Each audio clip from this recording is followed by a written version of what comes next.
Il est député national. Bonsoir et bienvenue. Oui, bonsoir frère Claude. Alors, est-ce que vous approuvez aussi que cette mission continue? D'abord, je vous remercie pour l'occasion que vous nous donnez, Oui. pour que nous puissions apporter de la lumière Je vous en prie. à notre population et à l'opinion en général. La question n'est pas d'être pour ou contre. Je pense que nous devons examiner la question de la mission des Nations Unies au Congo avec tous les éléments à notre portée.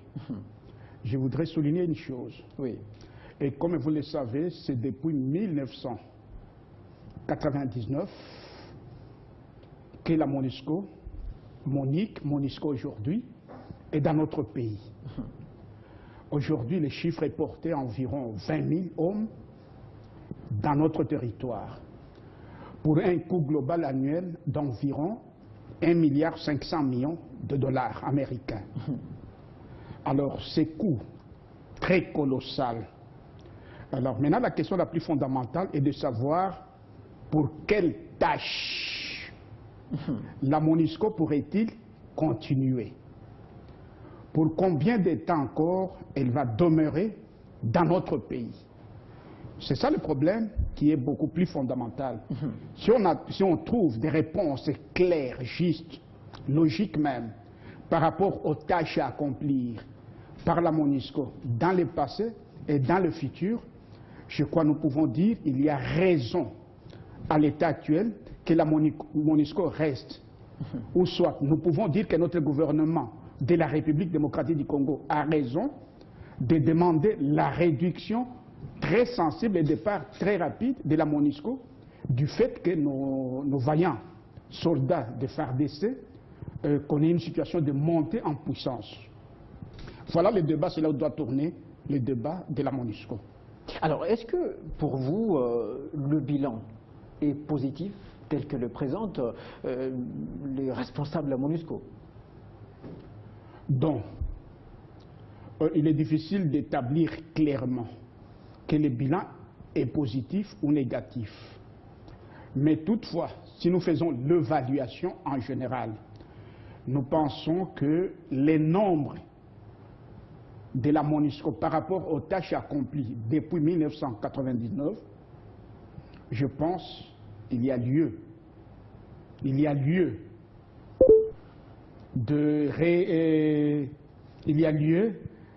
encore de donner à la MONUSCO de jouer à l'efficacité. Dans la mesure que 20 000 hommes dans notre pays, encore avec beaucoup de milices qui pullulent encore sur notre sol, dont sa mission principale lui assignée par les conseils de sécurité par rapport à la brigade d'intervention rapide était de traquer, désarmer. Cette tâche-là n'a jamais été faite correctement. Et c'est là où il y a un problème. Et la population, vous avez suivi à Goma, lors de combats contre les M23, vous avez suivi la réaction des Goma. Même l'opinion en général dans notre pays. Le mandat a été prolongé, mais côté Kinshasa, on n'est pas d'accord. Dans l'opinion, on pense que c'était une imposition.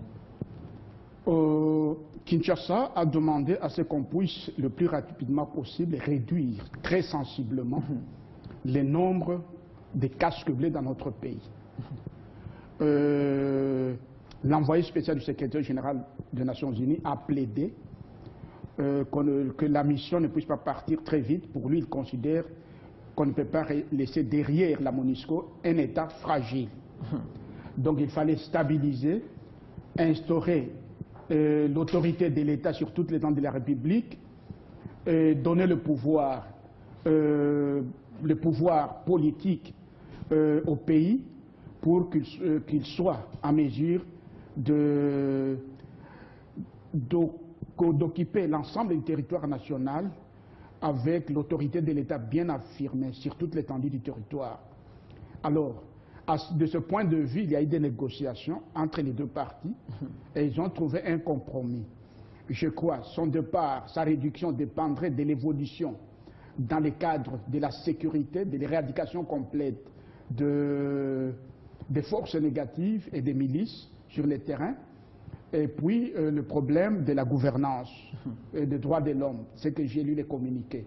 Maintenant, la question que nous posons est de savoir pour combien de temps encore, alors, et pour quelle tâche, c'est ça la question.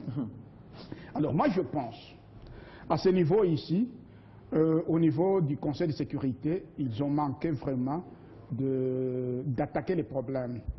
Et quel est ce problème qu'il faut attaquer maintenant? Le problème est celui-ci.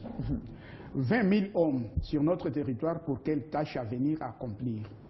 Or, la tâche spécifique est l'encadrement, la formation de nos forces. Or, la formation ne demande pas 20 000. Il fallait seulement évaluer la formation pour la formation de nos forces d'armée. Il faut combien de techniciens? Je pense environ 100 000, dont 100 personnes pour former notre armée. 50, 100 personnes. Maintenant, pour d'autres tâches, par exemple, la traque des FDLR et autres, et milices.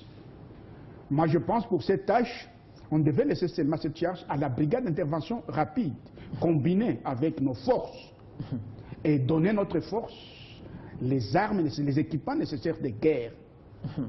À ce niveau-là. Moi, j'irai très loin. Moi, je pense la MONUSCO consomme par an environ 1,5 milliard.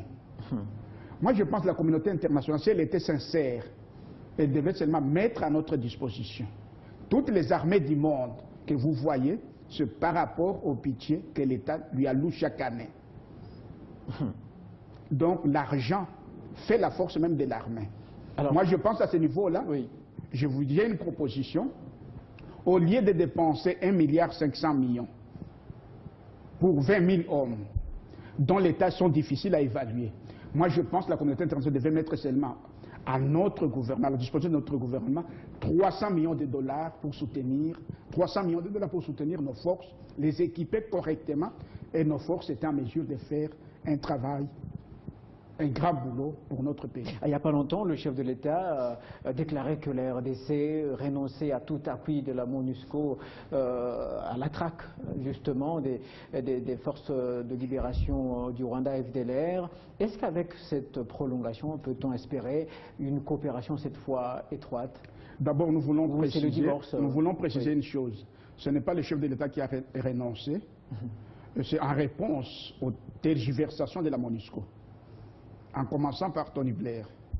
Ils avaient un rapport caché qui n'avait pas été divulgué au niveau du gouvernement, qui n'avait pas été porté à la connaissance du gouvernement, contre les officiers congolais d'un État souverain, désigné par le chef de l'État d'un pays souverain. Comment il pourrait s'insurger qu'un gouvernement souverain d'utiliser ces vaillants combattants, ces vaillants officiers? Alors nous avons pensé que ce n'était pas une bonne chose. La MONUSCO avait une raison ailleurs. Nous la connaissons, la MONUSCO avait une raison ailleurs. Mais la MONUSCO n'était pas prête d'engager ses troupes, compte tenu que c'est une nébuleuse composée des États différents, parfois même faibles. Alors d'autres, il faut avoir d'abord l'accord de leur gouvernement pour s'engager correctement. Alors d'autres avaient des problèmes peut-être avec le Rwanda et l'Ouganda. C'est pourquoi vous avez vu cette histoire. La MONUSCO n'a pas été que sincère.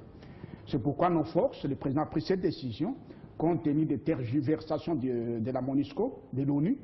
Le président a pris la décision de faire ce boulot avec nos forces. Et aujourd'hui, jusqu'à présent, la traque contre les FDLR se déroule normalement. Je reviens à vous après le rappel des titres de l'actualité.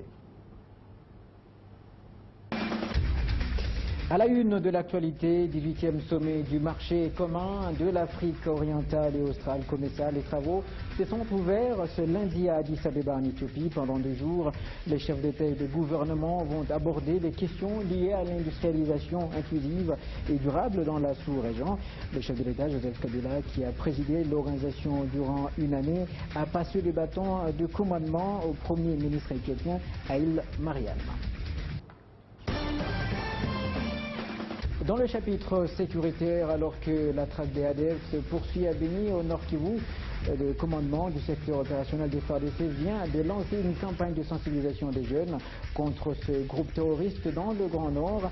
Elle concerne particulièrement les jeunes musulmans dont certains continuent à se faire enrôler dans ce moment au Nord et Sud-Kivu. Les détails dans la grande édition du journal.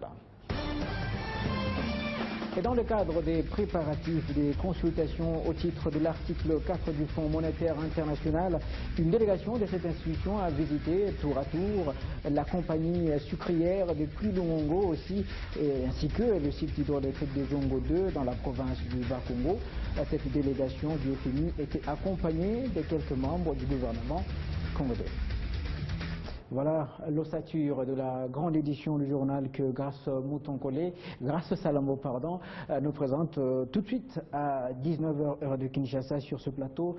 Je suis avec Pico Mwepu, député national. Alors, qu'est-ce qu'on peut attendre de plus de la MONUSCO après tous ces troubles, tous ces remous dans la classe politique? On constate effectivement qu'il y a désormais une crise de confiance. Donc, il n'y a pas une crise de confiance. Je pense qu'il y a tout simplement le réajustement de la mission des Nations Unies. Je crois qu'ils doivent travailler ensemble avec les officiels congolais qui s'occupent de la sécurité de l'armée pour confier des tâches par moment spécifiques pour les troupes de la MONUSCO. Je ne pense pas que 20 000 hommes à la tâche chaque jour d'accomplir quelque chose. Alors moi je pense qu'il faudrait réduire sensiblement les troupes de la MONUSCO et confier le mandat de traquer les forces négatives tel que le mandat avait été confié à la brigade d'intervention rapide. Oui. Moi je pense que c'est une chose. Maintenant, la question toujours que je reviens est de savoir pour quelle tâche. Pour quelle tâche la MONUSCO reste encore en République démocratique. Ce sont des tâches qu'il faut maintenant définir ensemble avec notre gouvernement. Elle a promis de réduire ses effectifs. Merci voilà. Pico Mwepu, je rappelle que vous êtes député national de la majorité présidentielle. Merci d'avoir répondu à notre invitation ce soir. Un autre dossier du jour, c'est ce code de la famille qui est appelé à être modifié. Il y en a qui le qualifient d'archaïque. Sur ce plateau, je reçois tout de suite Franck Sitende, et chargé de programme au sein du RENADOC. Fauteuil blanc.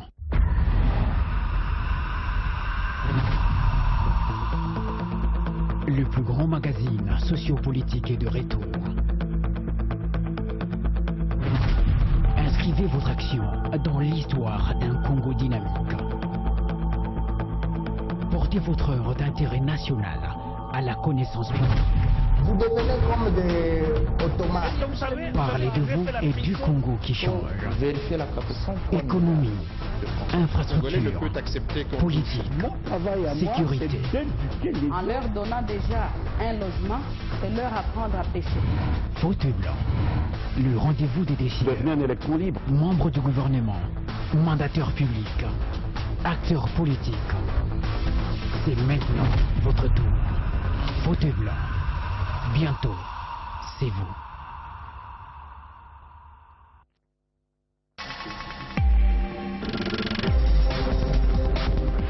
Télé 50 innove avec une application très originale.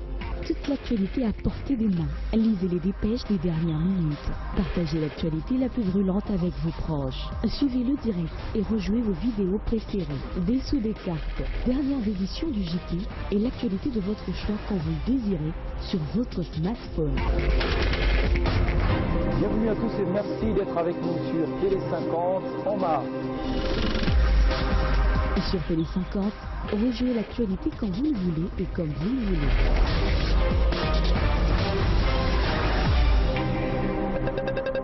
À télécharger gratuitement sur Android, App Store et Windows.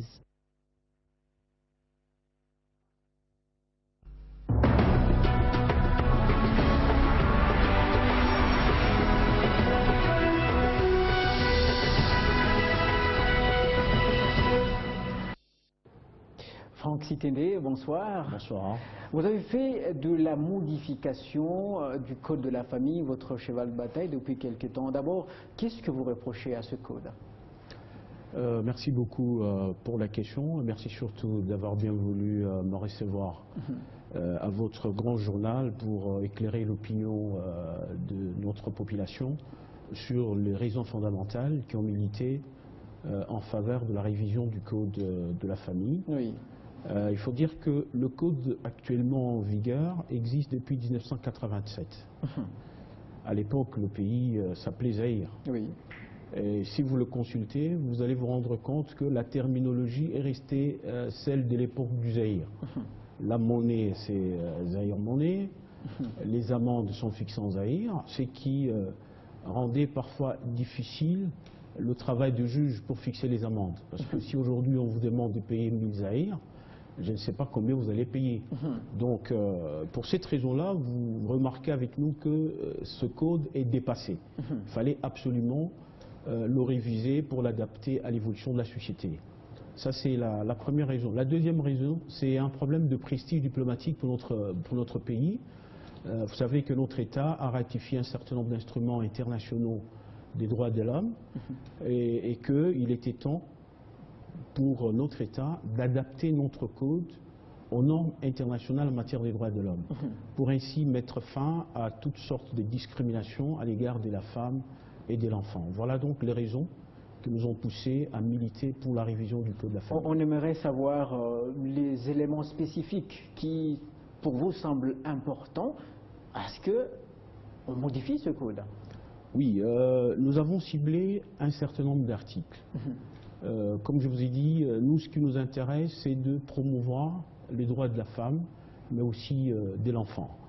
Nous nous sommes rendus compte qu'il y avait des dispositions dans le code actuel qui allaient à l'encontre de cette ambition et naturellement qui discriminaient la femme congolaise par rapport à l'homme. Parce que vous savez, en matière de droits de l'homme, nous disons que l'être humain est le même, qu'il soit femme ou homme. Oui. Et donc cet être a des droits qu'il faut absolument protéger et promouvoir.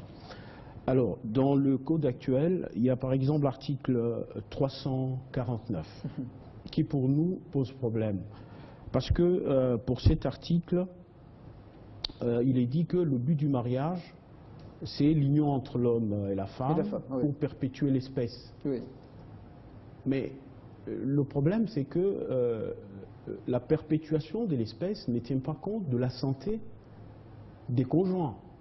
Si la femme est malade ou elle n'est pas dans la disposition de concevoir, elle ne doit pas absolument concevoir, tout simplement parce que l'article 349 dit que l'objectif, c'est la procréation. C'est pour cette raison que nous avons voulu qu'on introduise une nouvelle disposition qui prend en compte la santé de reproduction. La santé de la reproduction, qui est un élément important pour préserver la santé aussi bien de la femme que de l'homme. L'homme peut être malade. Ce n'est pas parce qu'il est marié qu'il doit absolument subvenir aux besoins intimes de sa femme. C'est pour cette raison que nous avons tenu à ce que ces dispositions soient intégrées. Nous sommes d'accord que le but du mariage, c'est pour la procréation, mais que cette procréation puisse tenir compte de la santé des conjoints. Ça, c'est pour l'article 349. Alors, mais au niveau du Sénat, il y a déjà ce genre de démarche, ça devrait vous réjouir déjà? Oui, c'est d'ailleurs l'occasion pour nous de remercier les honorables sénateurs qui ont fait un travail des titans et qui ont révisé un certain nombre d'articles. Et aujourd'hui, le dossier est au niveau de l'Assemblée nationale. Je voudrais profiter de cette occasion pour remercier le bureau de l'Assemblée nationale pour avoir inscrit la question à l'ordre du jour. Donc, la question de la révision du Code du travail va être effectivement traitée au cours de cette session parlementaire. Et vous savez que le travail s'est fait à deux niveaux. Oui. Donc, si le Sénat a fini le travail descend au niveau de la Chambre basse, et il faut que les points de vue des uns et des autres puissent converger. Oui. Voilà. Donc, or, ce n'est pas toujours évident. C'est pour cette raison que nous continuons les plaidoyers pour que les honorables députés nationaux puissent effectivement tenir compte de nos desiderata dans la révision du code de la famille. Alors vous devriez parler d'un autre élément. Oui, je voulais lier à l'article 349, l'article 453 du code qui dit que les époux s'obligent mutuellement à la communauté de vie, ils sont tenus de vivre ensemble et d'assurer la consommation du mariage en tenant compte de la santé de chaque conjoint. Ça, c'est la proposition que nous avons apportée. Parce que l'article tel qu'il existe maintenant ne tient pas compte de la santé des conjoints. Donc l'article s'arrête simplement au niveau de la consommation du mariage. Pour dire, lorsque vous vous mariez, il faut consommer le mariage. Or, la consommation du mariage, c'est... dépend de la santé de l'un et l'autre. Non, la consommation du mariage, c'est avoir des rapports intimes entre les époux. Mais ça ne doit pas s'arrêter là. C'est pour cette raison que nous disons l'article 349 et l'article 453 vont ensemble, dans la mesure où, pour nous, cette consommation du mariage doit absolument tenir compte de la santé des conjoints. Que ce soit pour l'article 349 ou pour l'article 453, on doit tenir compte de la santé des conjoints. Alors, vous semblez y mettre un point d'honneur sur ce code, effectivement. Est-ce que c'est aussi important? Oui, c'est hyper important. Vous savez que le code de la famille, c'est la loi qui organise la vie en famille. Vous savez que si les droits ne sont pas suffisamment équilibrés, ça peut provoquer la discorde, la mésentente, le désordre au sein du ménage. C'est pour cette raison, pour nous pensons que pour garantir l'harmonie au niveau du ménage, il faut absolument que certaines dispositions soient modifiées.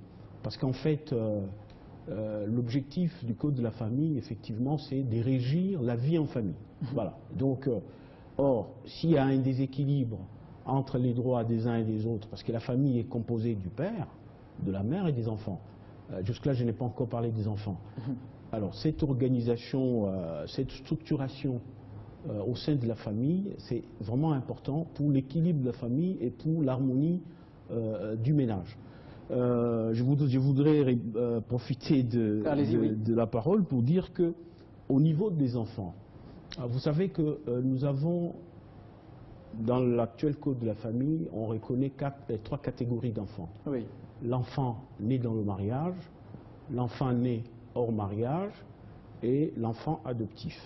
Or, il existe une quatrième catégorie d'enfants qui n'est pas prise en compte par l'actuel code de la famille au niveau de la succession. Il s'agit de l'enfant à père juridique. C'est qui un enfant à père juridique? C'est cet enfant dont la maman ne reconnaît pas le papa.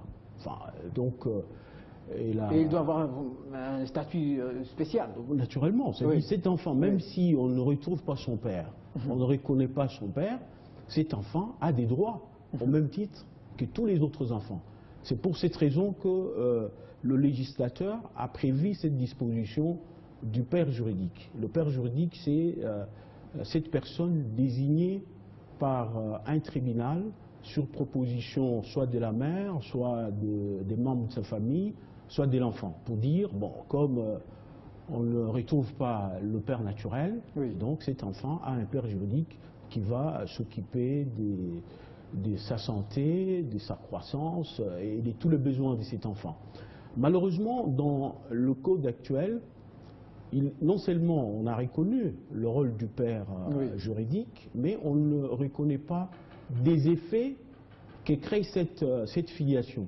C'est pour cette raison que nous militons pour que dans la loi qui est actuellement en gestation, on puisse reconnaître effectivement que cette paternité à père juridique doit créer des effets, notamment lorsque l'enfant va grandir, qu'il sache qu'il a des obligations vis-à-vis du père juridique et qu'il doit absolument le prendre en charge. Mais je voudrais insister sur le fait que cet enfant à père juridique doit également faire partie de la première catégorie des héritiers.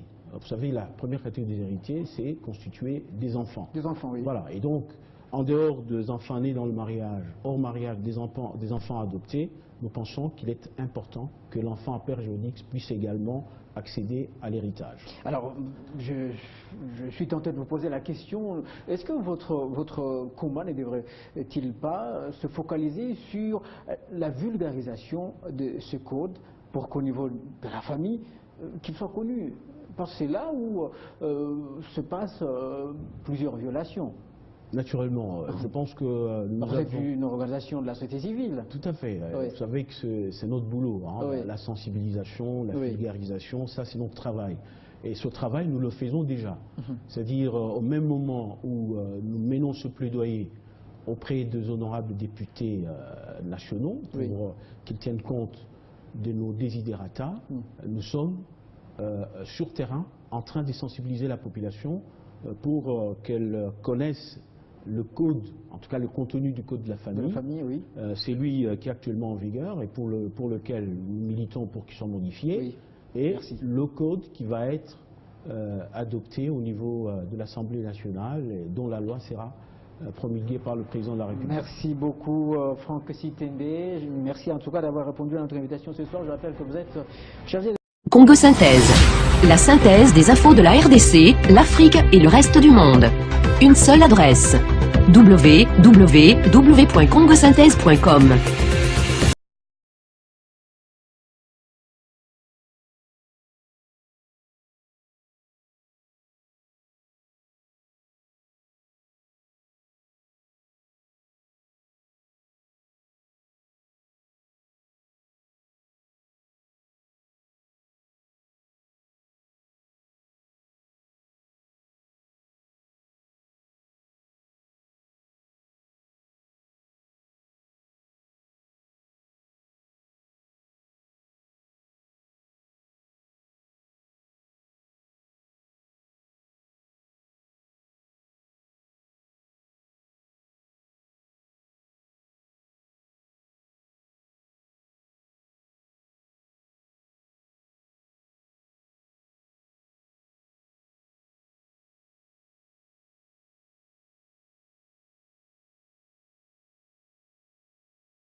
Congo Synthèse.